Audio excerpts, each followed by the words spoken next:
Mister India বনাম miss ইউনিভার্সের বাগযুদ্ধে সরগরম শ্রীরামপুর লোকসভার ভোটযুদ্ধ।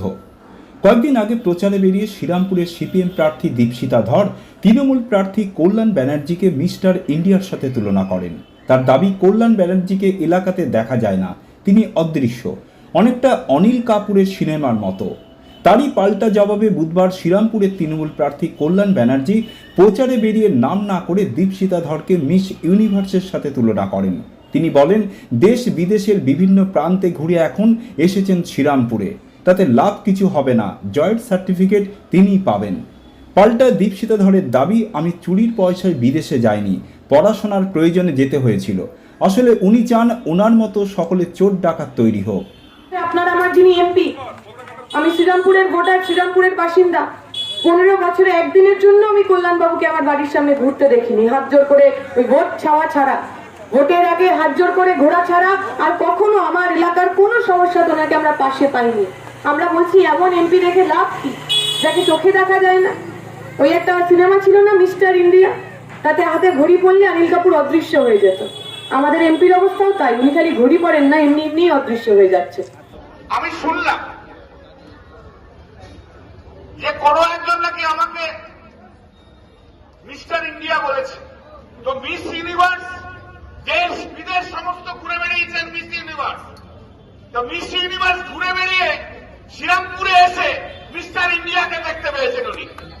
উনি দেখতে পেয়েছেন ওনার সারা জীবনে ঘাসের ওপর শিশির বিন্দু দেখার সৌভাগ্য ওনার এইখানে হয়েছে, মিস ইউনিভার্সের এখানে হয়েছে। তো ওনার এখন কোথায় জওহরলাল ইউনিভার্সিটিতে এসএফআই জিতেছে, সেই আনন্দে ভাবছে শ্রীরামপুরেও সিপিএম কে নিয়ে জিতে যাবে। আসলে সিপিএম আছে সিপিএমই, তার কোন উত্তরণ আজ পর্যন্ত হলো না, উত্তরণ আজ পর্যন্ত হলো না।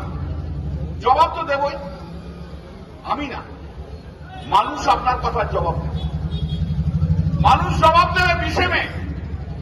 কিন্তু 4 জুন কাউন্টিং শেষ হওয়া পর্যন্ত থাকবেন, কিন্তু সার্টিফিকেট আমি যখন নেব তখন পর্যন্ত থাকবেন। কিন্তু একবার মিস্টার ইন্ডিয়াকে দেখে যাবেন না?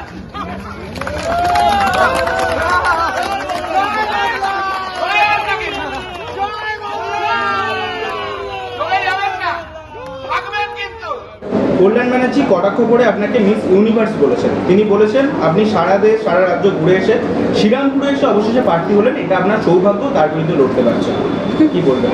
এখন সমস্ত কথার তো জবাব দিতে নেই, তবে এটুকুই বলবো, ওনার যদি মনে হয় যে আমার বিদেশে ঘোরা বা সারা দেশে ঘুরে নিয়ে ওনার আপত্তি আছে, ওনার আপত্তি থাকা স্বাভাবিক। কারণ আমি যতবার বিদেশে গেছি আমি তো চুরির টাকায় যাইনি, ডাকাতির টাকায় যাইনি, ইভেন সরকারি টাকাতেও যাইনি। আমার পড়াশুনোর কাজে এই ভারতের প্রতিনিধি হয়ে আমি আমার পেপার প্রেজেন্ট করতে বিদেশে গেছি। কল্যাণ ব্যানার্জিরা, বিজেপি, তৃণমূল এরা চায় না সাধারণ ছেলেমেয়েরা পড়াশুনো করে এই দেশের নাম, এই রাজ্যের নাম উজ্জ্বল করুক। ফলে স্বাভাবিকভাবে যখন আমার মতো বা আমাদের মতো কেউ কেউ পড়াশোনার কাজে বিদেশে যায়, ওনার অসুবিধা হবে। ওনারা চায় ছেলেমেয়েরা পড়াশোনা না করে ওনার মতো মিথ্যেবাদী, দুর্নীতিবাজ, ঘুষখোর, ডাকাত, চোর তৈরি হোক। ওদের বিরুদ্ধেই আমাদের লড়াই।